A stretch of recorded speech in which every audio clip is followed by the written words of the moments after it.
दूंगी, तुम आयो कृष्ण मुरारी। तुलसी आंगन में लगवा दूंगी, तुम आयो कृष्ण मुरारी।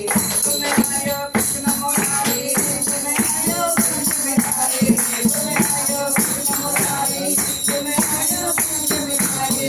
आंगन में लगवा दूंगी, तुम आयो आंगन में लगवा दूंगी, तुम आयो कृष्ण बिहारी। आंगन में लगवा दूंगी, तुम आयो कृष्ण बिहारी। तुलसा आंगन में लगाऊं, तुलसा आंगन में लगाऊं, शालीग्राम दास बिठा दूंगी, तुलसा महारानी। शालीग्राम दास बिठा दूंगी, तुलसा महारानी। मेरा प्यार है दूंगी, तुलसा महारानी। मेरा प्यार है दूंगी, तुलसा महारानी। तुलसा को जन्म चढ़ाऊं, तुलसा को जन्म चढ़ाऊं, तुलसा को जन्म चढ़ाऊं, तुलसा को जन्म चढ़ाऊं। शालीग्राम लगा दूंगी, तो मेरे भाग्य बिहार संग में। शालीग्राम लगा दूंगी, तो मेरे भाग्य बिहार। ये तुलसा आंगन में लगवा दूंगी, तो मेरे महारानी। तुलसा आंगन में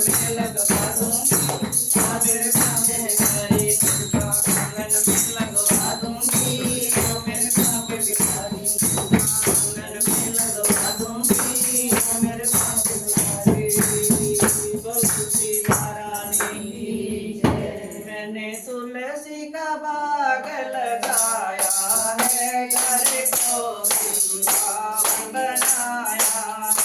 मैंने तुलसी का बाग लगाया है, घर को वृंदावन बनाया है। मैंने तुलसी का बाग लगाया है, घर को वृंदावन बनाया है। मैंने तुलसी का बाग लगाया है, घर को वृंदावन बनाया है। तुलसी महारानी नमो नमो, तुलसी महारानी नमो नमो, तुलसी महारानी नमो नमो, तुलसी महारानी नमो नमो। कैसा ठाकुर फरमाया है, कैसे ठाकुर फरमाया। तुलसी मांगी और कई बार लक्ष्मी की लड़ाई हो जाती थी। लक्ष्मी कहती थी कि तुलसी तूने कौन सा इतना पुण्य किया है कि जो ठाकुर जी तेरे से दूर नहीं होते और ठाकुर से तू दूर नहीं होती, मेरे को तो जाना पड़ता है। कभी कोई बुलाता है अपने घर में, लक्ष्मी मेरे घर आओ पूजा करते हैं, कभी किसी के घर जाना पड़ता है, कभी किसी के घर जाना पड़ता है। तुलसी तू कितनी किस्मत वाली है कि हरि चरणों में भी तेरा वास है, तू दूर जाती है। तो तुलसी कहती कि मैंने तप भी तो बहुत किया है ना। तुलसी के बिना कुछ नहीं है। तुलसी स्कंद पुराण, पद्म पुराण, जितने भी पुराण है सब में तुलसी का वृत्तांत है। उपनिषद में नारद जी ने तो 18,000 श्लोकों में तुलसी की महत्व लिखा है कि तुलसी के बिना कुछ नहीं है। जब भागवत शुरू करते हैं पहले स्कंद में, जो सनक सा पहला अवतार हरि का सनक सनंदन कुमारों के रूप में होता है चारों में, तो तब भी तुलसी की कृपा से ठाकुर जी मिलते हैं उनको। जब जाते हैं बैकुंठ लोक, तो जो द्वारपाल होते हैं जिनको शाम मिलता है जय विजय, वो अंदर नहीं जाने देते इनको। ये ब्रह्मवादी थे, इतना जानते नहीं थे भगवान की भक्ति भक्ति।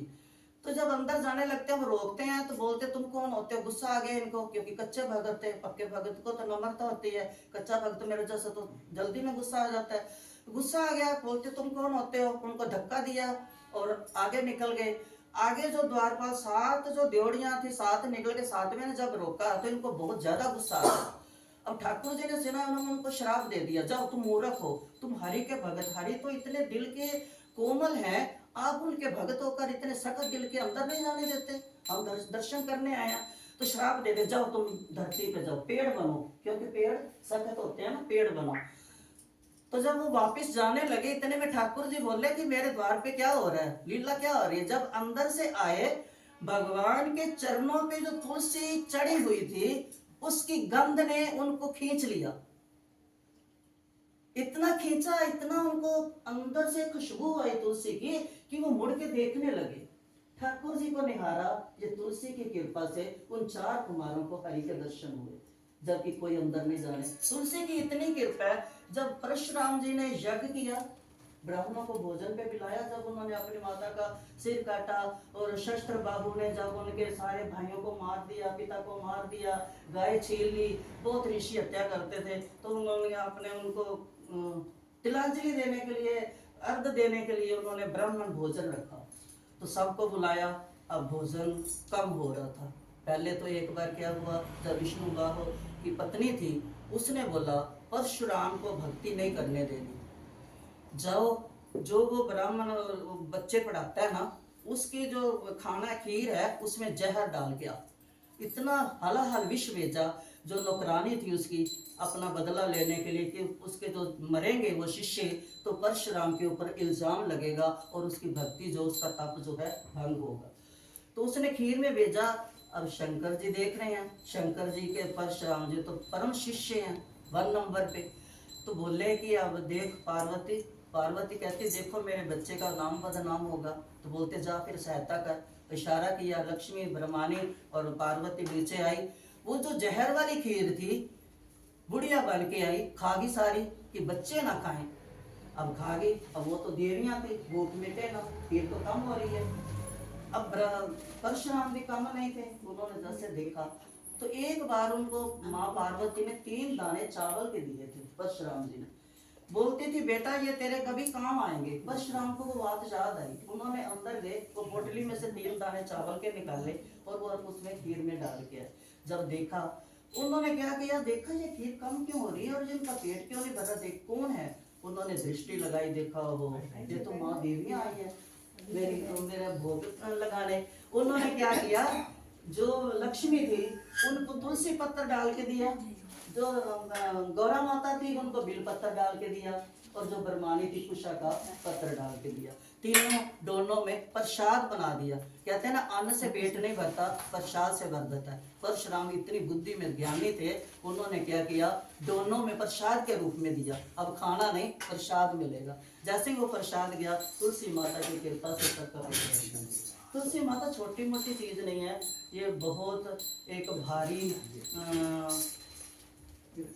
आकाश से उतरा हुआ, बैकुंठ से उतरा हुआ ये तुलसी। जैसे यमुना ने रूप लिया नदी का, गंगा ने रूप लिया नदी का, है ना, और भगवान ने रूप लिया गिरिराज पर्वत का। ऐसे जब वृंदा धरती पे आई थी तो बोलती मैं कौन सा रूप लूं ठाकुर, मेरे को बताओ। तो ठाकुर जी ने बोला ठीक है, मैं शालिग्राम तो तुलसा, पेड़ के रूप में, हरि के वरदान से तुलसा पेड़ के रूप में आई। तो ये तुलसा जो है साक्षात देवी है। अब कई बार चित्रों में देखते हैं ना, माता का रूप होता है, पेड़ भी होता है और माता का रूप भी होता है ना। और तुलसी माँ के रूप में है, लेकिन ये पेड़ के रूप में भी है। जैसे गंगा माँ के रूप में भी दर्शन देती है और नदी के रूप में भी है, यमुना कालिंदी के रूप में भी है, यमुना के रूप में भी है। ऐसे तुलसी देवी भी है और ये पेड़ के रूप में है। क्योंकि शालिग्राम, जब शालिग्राम के रूप में नारायण है, तो ये पेड़ के रूप में तुलसी है। वो तुलसी महारानी की, तुलसी की कृपा के बिना। अब देखो, जब तुलसी उसको सत्यभामा को हुआ था कि लक्ष्मी को, रुक्मिणी को, कि सत्यभामा तेरे को प्यार करते हैं ज्यादा भगवान। सत्यभामा ने एक बार पूछा कृष्ण से कि मैं कोई इतनी अमीर नहीं थी, कोई इतनी धनवान नहीं थी, कोई इतनी सुंदर नहीं थी, आपको मैं कैसे प्यारी लगी कि सब मेरे को बातें करते हैं कि तू कृष्ण को ज्यादा प्यारी है। बोलते हैं सत्यभामा, जब तू पहले रूप में थी ना, तेरे घर में तुलसी थी, तूने तुलसी का बहुत बड़ा वन लगा रखा था, और तू कोई भी काम करती थी उसके पास बैठ के करती थी। थोड़ा जप करना, माला पूजा जो भी करती थी, तो भक्ति करती थी, उसको तूने वृंदावन बनाया हुआ था। तो मैं उसी तेरी भक्ति से खुश हूँ। तू इतना नजदीक थी, नजदीक रखती थी कि मैं तेरे को दूर कर ही नहीं सकता। रुक्मिणी ने बोला ठीक है, ये मैं नहीं कर सकी क्योंकि मैंने तुलसी की पूजा इतनी की नहीं। तो उसका गुस्सा दूर हो गया।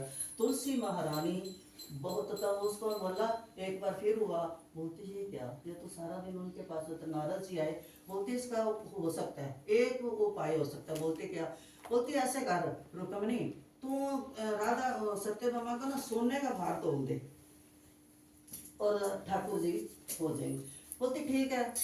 अब हरि की लीला हुई, एक बार ठाकुर जी बैठे, सारा सोना जितना था रुक्मिणी अंदर से लेके आई, पलड़ा हो अब रुक्मिणी ने अपने जेवर क्या जो भी अंदर था सामान सारा पलड़े पे रखा, पर पलड़ा तुलसी महारानी नीचे। जब वो बहुत हुआ तो फिर उन्होंने बोला ठाकुर जी कोई लीला करो। ठाकुर जी ने धीरे से